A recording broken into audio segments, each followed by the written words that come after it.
லங்கா ஊடகினர்களுக்கு வணக்கம். மீண்டும் மற்றொரு காணொளியுடன் உங்களை சந்திக்கின்றேன். இஸ்ரேல் ஈரான் அமெரிக்கா மோதல் தற்போதைய நிலவரம். விரிவான செய்திகளுக்கு செல்லும் முன்னதாக முதலில் தலைப்புச் செய்திகள். தாக்குதலுக்கு ஒத்துழைக்காததால் ஸ்பெயினுடனான வர்த்தக உறவை முறித்துக் கொண்ட ட்ரம்ப். கட்டார் மீது ஏவுகணை தாக்குதல் நடத்திய ஈரான். அணு ஆயுதங்களை அதிகரிக்க பிரான்ஸ் அதிபர் உத்தரவு. உலக நாடுகள் அதிர்ச்சி. ஹார்முஸ் நீரிணையில் எண்ணெய் கப்பல்களுக்கு அமெரிக்க கடற்படை பாதுகாப்பு. ஈரானிலிருந்து இந்திய மாணவர்கள் இடமாற்றம்.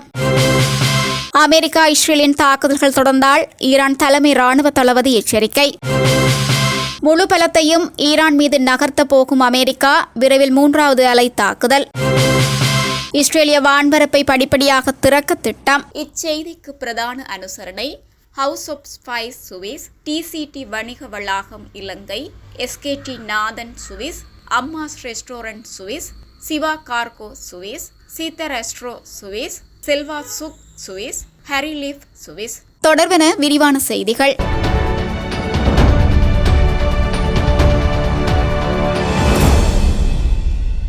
அமெரிக்க ராணுவ தளங்களை பயன்படுத்த ஸ்பெயின் அனுமதி மறுத்ததை தொடர்ந்து அந்த நாட்டுடனான அனைத்து வர்த்தக உறவுகளையும் துண்டிக்கப் போவதாக அமெரிக்க ஜனாதிபதி ட்ரம்ப் அறிவித்துள்ளார்.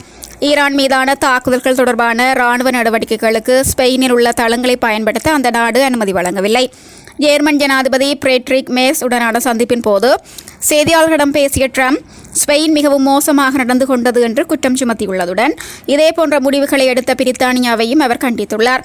ஸ்பெயினுடன் எவ்வித தொடர்பும் வைத்துக் கொள்ள வேண்டாம் என்றும் அனைத்து வர்த்தக கொடுக்கல் வாங்கல்களையும் நிறுத்துமாறும் அமெரிக்க நிதிச் செயலாளர் ஸ்காட் பெசன்ட்டுக்கு ட்ரம்ப் உத்தரவிட்டுள்ளார்.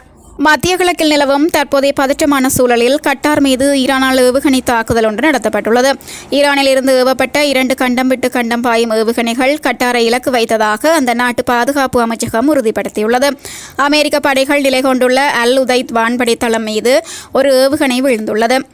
மற்றொரு ஏவுகணையை கட்டாரின் வான் பாதுகாப்பு அமைப்புகள் வெற்றிகரமாக விண்ணிலேயே சுட்டு வீழ்த்தின. இந்த தாக்குதலில் எவ்வித உயிரிழப்புகளோ அல்லது காயங்களோ ஏற்படவில்லை என கட்டார் அமைச்சகம் உத்தியோகபூர்வமாக அறிவித்துள்ளது. உலகளவில் நிலவி வரும் போர் பதற்றங்களுக்கு மத்தியில் பிரான்ஸ் நாட்டின் அணு ஆயுத இருப்பை அதிகரிக்க அந்நாட்டு அதிபர் இமானுவேல் மெக்ரோன் அதிரடியாக உத்தரவிட்டுள்ளார். பிரான்சின் அட்லாண்டிக் கடற்கரையில் உள்ள இல் லாங்கு கடற்படை தளத்தின் போர் தளபதிகள் முன்னிலையில் பேசிய மெக்ரான், சுதந்திரமாக இருக்க வேண்டுமெனில் நாம் வலிமையானவர்களாகவும் மற்றவர்களால் அஞ்சப்படுபவர்களாகவும் இருக்க வேண்டும் என்று கூறியுள்ளார். 1992ஆம் ஆண்டிற்கு பிறகு முதல் முறையாக பிரான்ஸ் தனது அணு ஆயுதங்களை அதிகரிக்க முடிவு செய்துள்ளது. தற்போது பிரான்சிடம் சுமார் 290 முதல் 300 அணு ஆயுதங்கள் உள்ளன நிலையில் புதிய உத்தரவின்படி இந்த எண்ணிக்கை மேலும் உயர்த்தப்படும். பாதுகாப்பு காரணங்களுக்காக இனி அணு ஆயுதங்களின் துல்லியமான எண்ணிக்கை வெளியிடப்படாது என்றும் அவர் அறிவித்துள்ளார். மேலும் ஐரோப்பிய நாடுகளின் பாதுகாப்பை உறுதி செய்ய ஜெர்மனி, போலந்து உள்ளிட்ட நட்பு நாடுகளுக்கு அணு ஆயுதங்களை ஏந்திச் செல்லும் போர் விமானங்களை வழங்கவும் அவர் திட்டமிட்டுள்ளார். ஹார்முஸ் நீரிணை வழியாக செல்லும் சர்வதேச எண்ணெய் கப்பல்களுக்கு தேவைப்பட்டால் அமெரிக்க கடற்படை நேரடி பாதுகாப்பை வழங்கும் என ஜனாதிபதி டொனால்ட் ட்ரம்ப் தெரிவித்துள்ளார். ஈரான் மீதான தாக்குதல்களை தொடர்ந்து மத்திய கிழக்கில் போர் சூழல் நிலவி வரும் நிலையில் எரிபொருள் விநியோகம் தடைபடாமல் இருக்க இந்த முடிவு எடுக்கப்பட்டுள்ளது. மேலும் உலகளவிய மசகு எண்ணெய் விலையேற்றத்தை கட்டுப்படுத்தவும் வர்த்தக கப்பல்களின் பாதுகாப்பை உறுதிப்படுத்தவும் அமெரிக்கா இந்த நடவடிக்கையை முன்னெடுத்துள்ளது. கப்பல்கள் மீது ஏதேனும் அச்சுறுத்தல் ஏற்பட்டால் அமெரிக்க படைகள் உடனடியாக தலையிடும் என ஓவல் அலுவலகத்தில் இருந்து ட்ரம்ப் எச்சரித்துள்ளார். ஈரான் இஸ்ரேல் போர் தீவிரமடைந்துள்ள நிலையில் டெஹ்ரானில் உள்ள இந்திய தூதரகம் அங்குள்ள இந்திய மாணவர்களை ஆபரேஷன் சிந்தூர் என்ற பெயரில் பாதுகாப்பான இடங்களுக்கு மாற்றியுள்ளது. தெஹ்ரான் நகரில் வசித்து வந்த 300 இந்திய மாணவர்களில் பெரும்பாலானவர்கள் அங்கிருந்து 140 கிலோமீட்டர் தொலைவில் உள்ள கோம் போன்ற பாதுகாப்பான நகரங்களுக்கு பஸ்கள் மூலம் மாற்றப்பட்டுள்ளனர். இவர்களில் பெரும்பாலானோர் காஷ்மீரை சேர்ந்த மருத்துவ மாணவர்கள் ஆவர். மாணவர்களுக்கான போக்குவரத்து, உணவு மற்றும் தங்குமிட வசதிகளை இந்திய தூதரகம் ஏற்பாடு செய்துள்ளது. நாளை நடைபெறவுள்ள மருத்துவ தேர்வுகள் காரணமாக டெஹ்ரானிலேயே சில மாணவர்கள் தங்கியுள்ளனர்.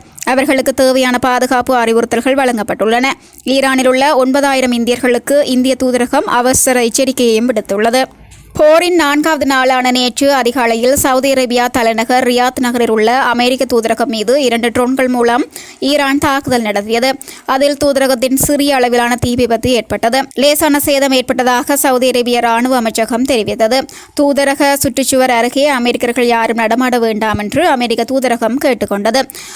அமீரகத்தில் 2 அமேசான் தரவு மையங்கள் உள்ளிட்ட இலக்குகள் மீது ஈரான் நேற்று தாக்குதல் நடத்தியது. பஹ்ரைனிலும் ஒரு அமேசான் தரவு மையம் தாக்கப்பட்டுள்ளது. அதே சமயத்தில் நேற்றும் ஈரானை அமெரிக்க இஸ்ரேல் படைகள் கலங்கடித்தன. இடைவிடாத தாக்குதல் இப்போதுதான் தொடங்கியிருப்பதாகவும் இந்த போர் நீண்ட காலம் நீடிக்கும் என்றும் அமெரிக்க ஜனாதிபதி ட்ரம்ப் மிரட்டல் விடுத்துள்ளார். அதற்கேற்ப ஆயுதங்கள் குவித்து வைத்திருப்பதாகவும் தெரிவித்துள்ளார். ஈரான் தலைநகர் டெஹ்ரான் முழுவதும் நேற்று முன்தினம் இரவிலிருந்து நேற்று அதிகாலை வரை குண்டுவெடிப்பு நடந்த வண்ணம் இருந்தது. தலைக்கு மேல் விமானம் பறப்பது போன்ற சத்தம் கேட்டதாக அங்கு வசிப்பவர்கள் தெரிவித்தனர். டெஹ்ரானுக்கு 800 கிலோமீட்டர் தொலைவில் உள்ள ஹெர்மானில் ஈரான் விமானத்தளம் உள்ளது. அங்கு ராணுவ ஹெலிகாப்டர்களை நிறுத்தி வைப்பது வழக்கம். அந்த தளம் மீது நடத்தப்பட்ட குண்டுவீச்சில் 13 ஈரான் ராணுவ வீரர்கள் பலியானதாக ஒரு செய்தி நிறுவனம் தெரிவித்தது. டெஹ்ரானில் ஒரு ஒளிபரப்பு நிலையம் மீது 2 குண்டுகள் வீசப்பட்டதாக ஈரான் அரசு டிவி தெரிவித்தது. ஆனால் நல்ல வேளையாக யாரும் காயமடையவில்லை. இதற்கிடையே ஈரான் ஆதரவு பெற்ற கிஸ்புல்லா இயக்கத்தினர் இயங்கி வரும் லெபனான் மீது இஸ்ரேல் படைகள் நேற்று தாக்குதலை தீவிரப்படுத்தின. இந்நிலையில் அமெரிக்கா இஸ்ரேலின் தாக்குதல்கள் தொடர்ந்தால் மத்திய கிழக்கில் பொருளாதார முக்கியத்துவம் வாய்ந்த அனைத்து இடங்கள் மீதும் பதில் தாக்குதல் நடத்தப்படும் என ஈரான் ஆயுதப்படைகள் அமைப்பின் தளபதி இப்ராஹிம் ஜஃபாரி எச்சரிக்கை விடுத்துள்ளார். மேலும் அமெரிக்கர்கள் தங்கள் பெரும்பாலான விமானங்களை சர்ப்ரைஸில் நிறுத்தியுள்ளனர். அவர்களை வெளியேற கட்டாயப்படுத்த நாங்கள் அங்கு பல ஏவுகணைகளை ஏவுவோம் என்று தெரிவித்துள்ளார். அமெரிக்கா மற்றும் அவர்களின் நட்பு நாடுகளுக்கு எதிராக ஈரானின் விரோத போக்கு அதிகரித்து வரும் நிலையில் பிராந்தியத்தில் அதிகரித்த பதற்றங்களுக்கு மத்தியில் ஈரானின் இந்த கருத்துக்கள் வந்துள்ளன. அறிவிக்கப்பட்ட இந்த அச்சுறுத்தல்களுக்கு இஸ்ரேல் மற்றும் அமெரிக்க அதிகாரிடமிருந்து உடனடி பதில் எதுவும் இல்லை. அமெரிக்கர்களால் பல தாக்குதல் அலைகள் நடந்துள்ளன. ஆனால் 3வது அலை இதுவரை இல்லாத அளவுக்கு மிக பெரியதாக இருக்கும் என அமெரிக்க வெளியுறவு அமைச்சரான மார்க்கோ ரூபியோ கடுமையாக எச்சரித்துள்ளார். கூடிய விரைவில் அதுவும் வரவுள்ளது என்றும் அவர் சுட்டிக்காட்டியுள்ளார். அமெரிக்க கூட்டுப்படை ராணுவத்தின் தலைவரான டொன் கென்ஸ் திங்களன்று அந்த பிராந்தியத்துக்குள் இன்னும் அதிகளவான ராணுவ தளவாடங்களை நகர்த்தி வருவதாக கூறியதை நாம் கேள்விப்பட்டதற்கு இது பொருந்தும் என சுட்டிக்காட்டியதாகவும் தெரிவித்துள்ளார். இஸ்ரேலின் பிரதான சர்வதேச விமான நிலையங்களில் ஒன்றான பென் குரியன் விமான நிலையம் விமான சேவைகளை படிப்படியாக மீண்டும் ஆரம்பிக்க திட்டமிட்டுள்ளதாக அறிவித்துள்ளது. இஸ்ரேலிய வான்பரப்பை புதன்கிழமை முதல் வியாழக்கிழமை வரை 2 கட்டங்களின் கீழ் படிப்படியாக திறப்பதற்கு தீர்மானிக்கப்பட்டுள்ளதாக விமான நிலைய அதிகார சபை குறிப்பிட்டுள்ளது. முதலாம் கட்டம் மணித்தியாலத்திற்கு 1 பயணிகள் விமானத்தை மாத்திரம் இயக்க திட்டமிடப்பட்டுள்ளது. 2ஆம் கட்டம் மணித்தியாலத்துக்கு 2 பயணிகள் விமானங்கள் வரை சேவைகளை அதிகரிப்பதற்கு எதிர்பார்க்கப்படுகிறது. எவ்வாறாயினும் 2ஆம் கட்டம் ஆரம்பிக்கப்படும் குறிப்பிட்ட கால வரை இதுவரை எந்த தகவலும் வெளியிடப்படவில்லை. ஈரான் மீது நடத்தப்பட்ட அமெரிக்க இஸ்ரேலிய வான்வழி தாக்குதல்கள் ஆரம்பமானதை அடுத்து கடந்த சனிக்கிழமை அன்று இஸ்ரேலின் வான்பரப்பு முழுமையாக மூடப்பட்டிருந்தமை குறிப்பிடத்தக்கதாகும்.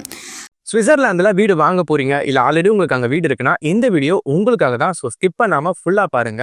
ஒரு மனிதனுக்கு வீடு அப்படிங்கிறது ரொம்பவே அத்தியாவசிய தேவைகள்ல முக்கியமான பங்கு வகிக்கிறதே இந்த வீடு தான். ஸோ அப்படி வீடு வாங்குறது விற்கிறது இது சம்பந்தமா உங்களுக்கு இருக்கிற நிறைய ப்ராப்ளத்துக்கு சொல்யூஷன் தர ஒரே இடம் தான் உங்கள் செல்வாசக். Your future our vision. இப்போ சுவிட்சர்லாந்துல வீட்டோட வட்டி விகிதத்துல நல்ல மாற்றம் வந்திருக்கு, நிறைய குறைஞ்சிருக்கு. ஸோ நீங்க ஏதாவது அக்ரிமெண்ட் போட்டு வச்சிருக்கீங்கன்னா இப்பவே அதை ரெனிவல் பண்ணி மாற்றி வச்சுக்கிட்டீங்கன்னா உங்களுக்கு நிறைய ப்ராஃபிட்ஸ் இருக்கும். ஸோ இது சம்பந்தமா உங்களுக்கு ஏதாவது அப்டேட்ஸ் வேணும், இந்த மாற்றத்துல உங்களுக்கு ஏதாவது டவுட் இருக்கு அப்படின்னா மறக்காம ஸ்கிரீன்ல தெரிய நம்பருக்கு கால் பண்ணுங்க. சுவிட்சர்லாந்துல நீங்க வீடு வாங்கணும் இல்ல வீடு விற்கணும் அந்த மாதிரி ஏதாவது உங்களுக்கு தேவைகள் இருந்தா மறக்காம எங்களை காண்டாக்ட் பண்ணுங்க. உங்களோட எல்லா தேவைகளையும் உங்க ஃபேமிலியில ஒரு மெம்பரா இருந்து நாங்க பார்த்து பண்ணி கொடுப்போம். இது உங்கள் செல்வாசோக். இச்செய்திகளுக்கு பிரதான அனுசரணை செல்வாசோக் இமோபிலியன், சுவிஸ் நாட்டில் முன்னணி நிறுவனம். தொடர்புகளுக்கு 07951464428. வீடு வாங்க, வீடு கட்ட, வீடு திருத்த மற்றும் வீட்டுக்கடன். Your future our vision. இது போன்ற மேலும் பல முக்கிய சுவாரஸ்யமான செய்திகளை அறிந்து கொள்ள லங்காஃபோ யூடியூப் சேனலை சப்ஸ்கிரைப் பண்ணுங்கள். எமது செய்திகள் உடனடியாக கிடைக்க பெல் பட்டனை அழுத்துங்கள். அத்தோடு எமது செய்திகளை மற்றவர்களும் பார்வையிட ஷேர் செய்யுங்கள். நன்றி.